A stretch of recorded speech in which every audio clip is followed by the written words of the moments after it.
Chapter 16, Exercise Technique for Alternative Modes and Non-Traditional Implement Training. So this one, kind of like the last chapter, is very short. We'll talk about some just alternative methods of training, such as using resistance bands, chains, talk a little bit about tire flipping, using logs, farmer walk. Biggest thing though, just like all types of training, is safety and technique. Making sure that the core is nice and tight, keeping that natural core or natural weight belt. I keep talking about the core, the abs, all the way through the low back. Everything's nice and tight to the full range of motion. Breathing techniques, all the same thing here as what we last saw. It's just the difference is now is that we're throwing some different modes, some non-traditional. Like I said, lifting with chains attached to the barbell, or resistance bands, kettlebells, and that. So the principles of training are the same. That is stability, keeping the core tight. All that's the same no matter what you're doing. The only difference is now we're throwing some movements that are just not generally been done. Like I said, tire flipping, using kettlebells. Those are all fairly new types of modes of exercise. Okay, so with this, just keep in mind just the basic guidelines, the best basic tips and techniques for performing these movements. Chapter 16, Exercise Technique for Alternative Modes and Non-Traditional Implement Training. Within this chapter, understand the basic guidelines for performing a resistance exercise with alternative modes and non-traditional implements. Describe the benefits and limitations of bodyweight training. Identify the benefits, limitations associated with core training. Identify the appropriate technique and key technical flaws associated with alternative mode exercises. Appropriately determine how to apply resistance bands and chains to traditional ground-based free weight exercise. And determine the appropriate use of alternate methods and non-traditional implement exercises. So some guidelines: make sure that proper alignment via selection of a stable body position. No matter what you're doing, make sure the body's always in a stable position. And if you're doing something that's freestanding, ground-based exercises, make sure the feet are placed firmly on the ground, remain flat on the ground, and you got the stance slightly wider than shoulder width, hip to shoulder width right there. But make sure that everything's stable and on the ground and not moving. Use the appropriate grip for the exercise based on the type of exercise performed. We already talked about grips in the last chapter.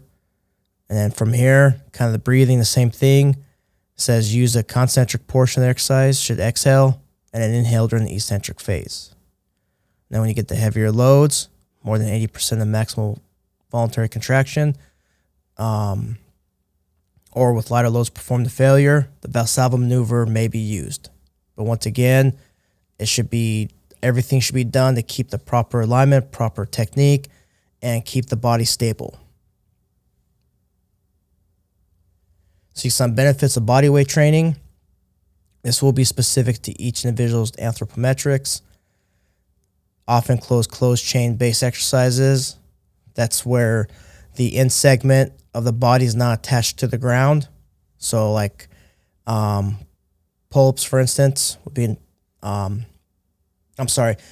with closed chain kinetic, the end segment is attached to the ground. Sorry, I got a little ahead of myself right there.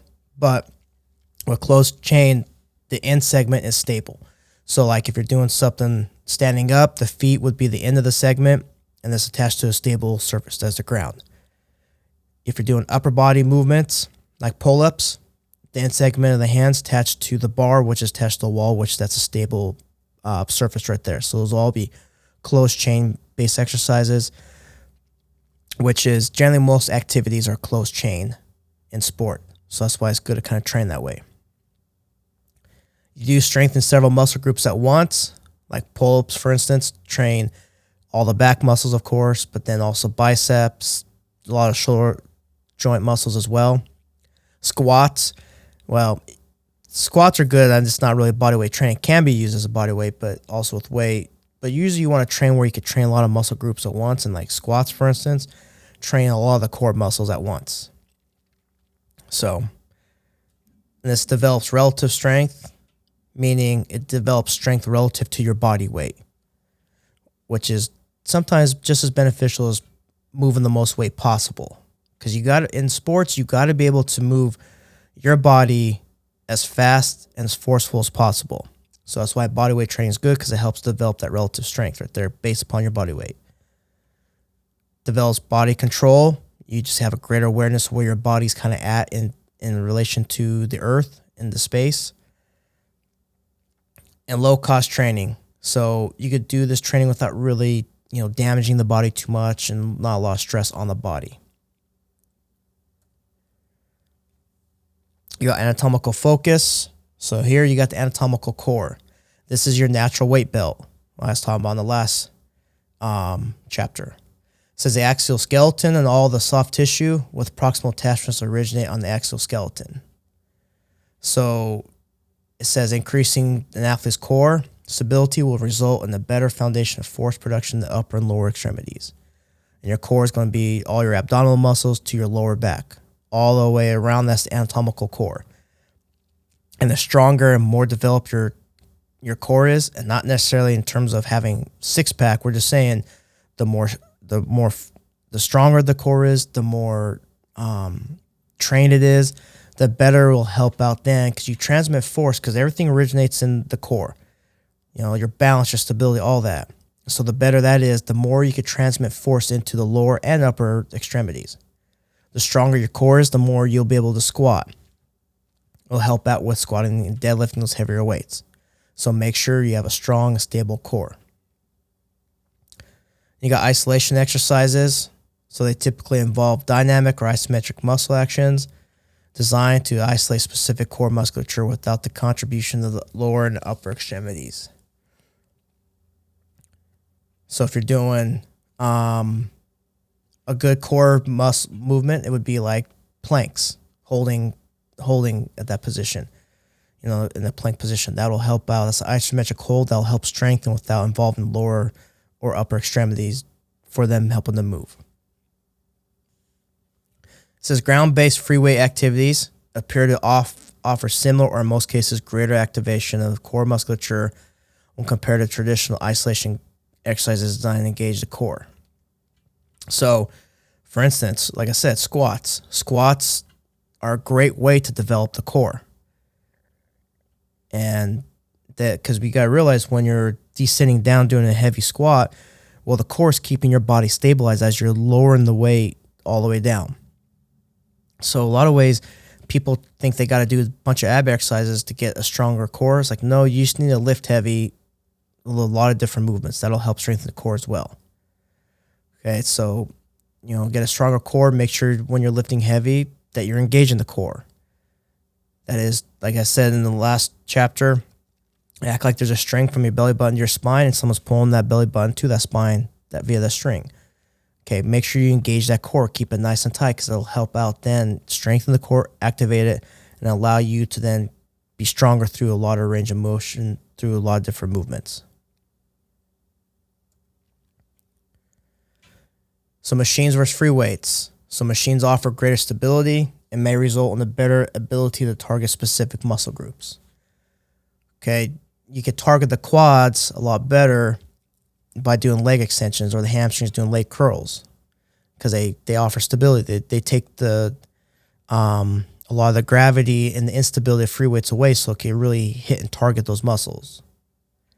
However, for overall development, free weights are going to be better, because you can lift more weight and you'll get stronger overall. It says free weights cause greater activation of a stabilizer muscles and offer the ideal combination of specificity and stability. So they're a more complex movement, because you have to work against gravity big time. So you have it's a very unstable area. Well, all sports, you're working in instability all the time. So that's why free weights are going to be a better training mode than machines. I believe machines are good, especially for rehab. When you're trying to rehab a muscle back to health, Not a bad idea doing it then. But for an overall training program, free weight should be the number one priority. You got instability devices. So exercise performed on unstable surfaces or devices whose usage stems from a use in physiotherapy settings. So this is like doing movement on like a Bosu ball or a medicine ball, or those exercise balls. Something like that would be an unstable device. These may increase core muscle activation, but can lower force output of the exercise by 30% or more. Okay, they might help out with core, but what's happening is because they're so unstable, you spend too much of your force production just trying to keep the body stable and not going through the movement itself. So that's why these should be limited to only core type movements, rehab, something along those lines like that will help out training on those type of surfaces. But you should never be squatting on a Bosu ball or anything along those lines because, well, one, it's stupid and dumb. You're going to get yourself hurt and injured. It's not going to produce any more. It's not going to help you get stronger. So use the unstable surfaces and devices for, like I said, core training or rehab would be the time for that. So you got ground-based free weight exercises. So squats, deadlifts, and Olympic lifts involve a degree of instability allows for simultaneous development of all links of the kinetic chain. They offer a much better training stimulus for the development of a core stability and enhancement of athletic performance than do instability device-based exercises. So that's why you want to get a stronger core. Squat heavy, deadlift heavy, do Olympic lifts heavy. All that will allow for much greater overall core-based and muscle development than some of these other alternative methods. That's just my opinion, but I think a lot of the research does support that as well. So you have constant external resistance. It says the most common method for applying resistance is represented by traditional methods such as free weights. The external load remains constant through the full range of motion and better represents real-life activities. So this is where the load stays the same. You put 100 kilos on the bar, it stays 100 kilos the entire time. This is the most common way with resistance training is via this, for the full range of motion staying the same. Then you have accommodating resistance, may also be called semi-isokinetic resistance. Allows for the speed of movement or the isokinetic resistance to be controlled through the full range of motion. It says may not provide adequate training stimulus when compared to traditional resistance methods. Okay, these are a lot of your machine-based right here. And so not quite as it says doesn't offer as much stimulus as just a constant load. Then you have variable resistance. It says this attempts to alter resistance so the muscle maximizes force through the full range of motion. This is where we use chains or resistance bands. Okay, and this is where you might put 100 kilos on the bar, but then if you add a resistance band or chain, then throughout the range of motion, that resistance is going to change.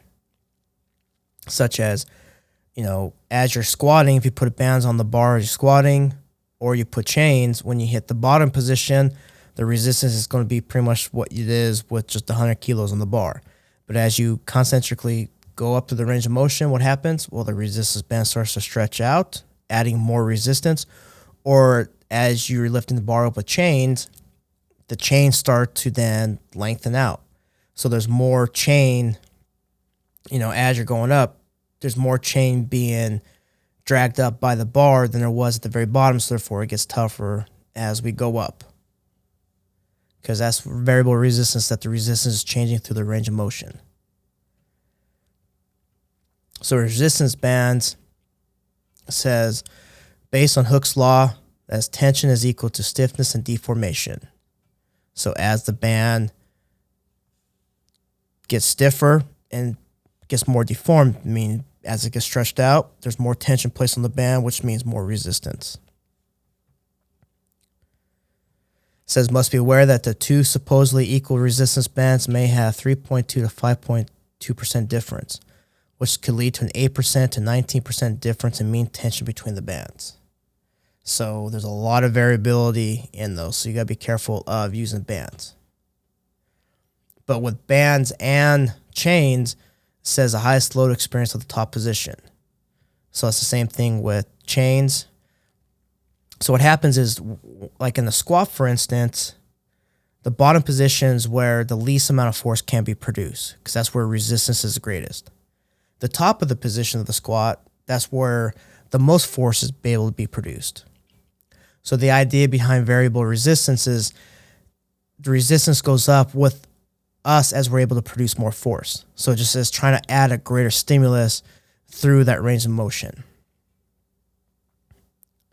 Then with chains, putting chains on the end of the bar says determined by the structure, density, length, and diameter of the chain used.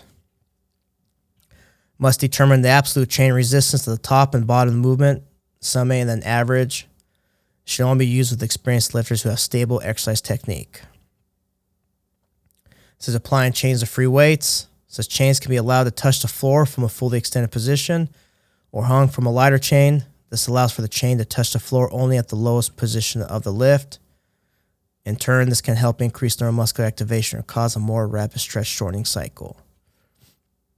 So variable resistance is just an alternative method put into a program. Basically, it should be only used for those who are experienced and trained, and it just allows for a greater, basically, force production through the range of motion.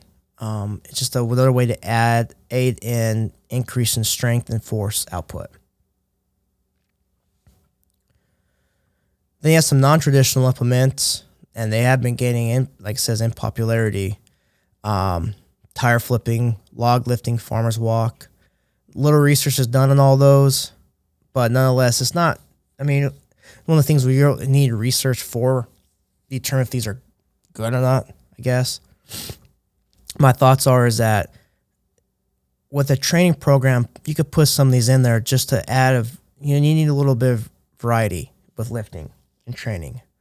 And so you could put these in here just to help the athlete out, help them to just get a little variety, a little bit of something new. I wouldn't make this a staple of the program. That is, you do this every Tuesday coming in like you would squats or Olympic lifts, but it's a good way to put some of these in just to kind of add a different training modality. So you got tire flipping. So must select appropriate tire for an athlete based on body dimensions.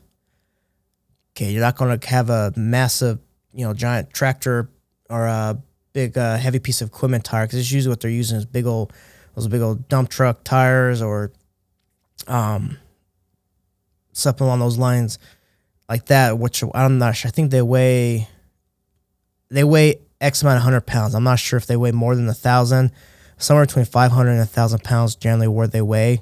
I don't know exactly how much because I don't want to speak incorrectly, but you need to make sure that when you're selecting a tire, make sure you select the right one for the athlete.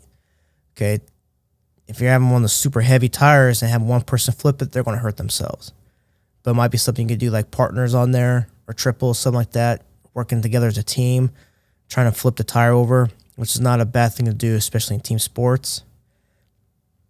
And so it says you could use the sumo, back lift, and shoulders against the tire technique for completing the lift.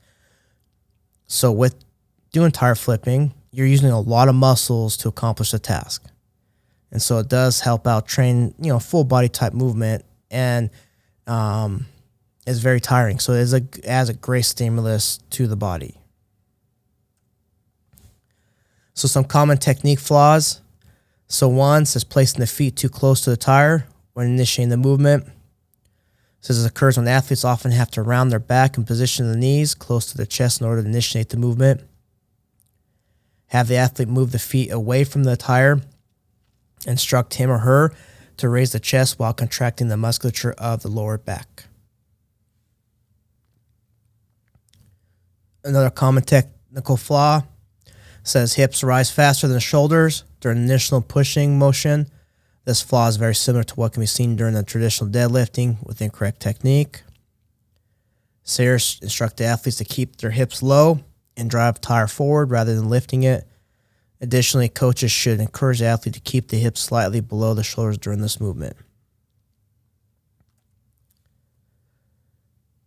Now, one lifting motion is used instead of a pushing motion with heavier tires. This motion reduces the lifting speed as the tire will lose momentum, forcing the athlete to muscle the tire over. This is extremely dangerous and should be corrected immediately. Here, drive the tire forward and move forward with the tire as it is elevated. With log lifting, so logs are typically designed to have weight added to their end while offering a mid-range grip support to accommodate a pronated grip position. Very little research has explored the effectiveness of a best way to use this type of loading. Farmer's walk. Athlete holds a load in each hand while walking forward. Offers a unique activation pattern for the core and may help to increase grip strength, back endurance, and total body anaerobic endurance. However, it should be only used with athletes possessing high levels of strength. These are being seen way more now, but you got kettlebells. They're used, pretty much every gym has them now. They are a great alternative to dumbbells, and you can do a lot more movements with kettlebells as opposed to traditional dumbbells. You can still do some things with dumbbells you can't with kettlebells, but kettlebells make them easier just because of the grip and the way the device is set up. And it says they have a positive impact on cardiovascular fitness, though not as much as traditional aerobic exercise. However, can offer strength gains, but they're much lower than these seen with traditional resistance training. But kettlebells are a good way to, they may not offer as much, but in some ways they could offer more too, though. Okay, if you're looking at just aerobic exercise and resistance training, they're not going to be as much as that. But kettlebells are designed to be put in to aid in overall development. So kettlebells are good to be put in. They could offer a lot of stability. They offer a lot of positives to traditional lifting. Okay, so I'm a firm believer. I think kettlebells are great. I think you should be thrown in the workout to do, a lot of different movements, a lot of different exercises, and it's just another, accessory lift to help out with development. And you see the two types. You got the cast iron on the left. On the right, you got the competition.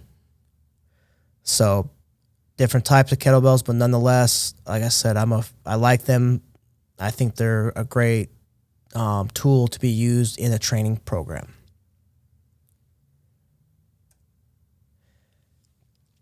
With selecting kettlebells, you must choose either fixed or adjustable load kettlebells.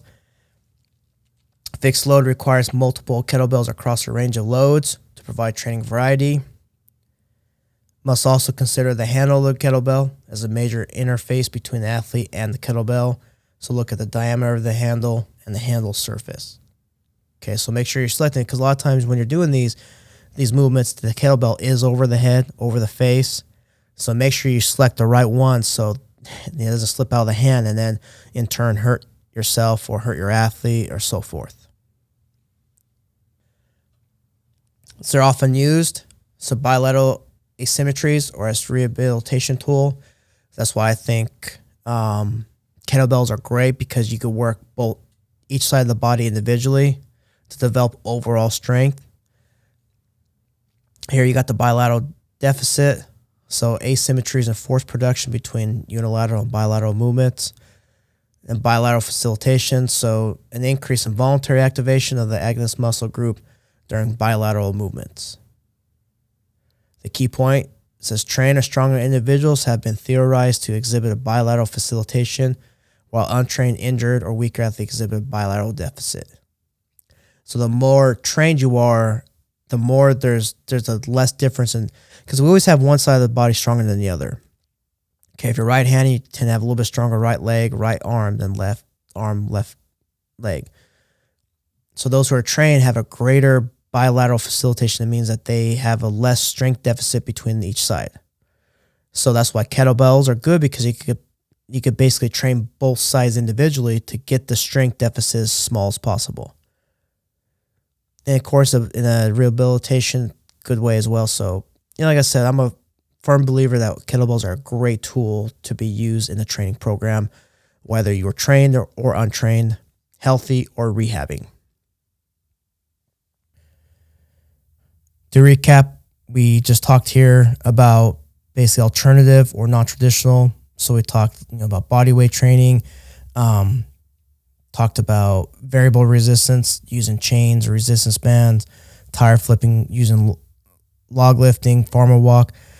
All that, just some different modes to throw into a program. Kettlebells. Kind of with this is you want to have some variety in the training program. That's why these exercises are good to put in as just an alternative. Like I said, variety.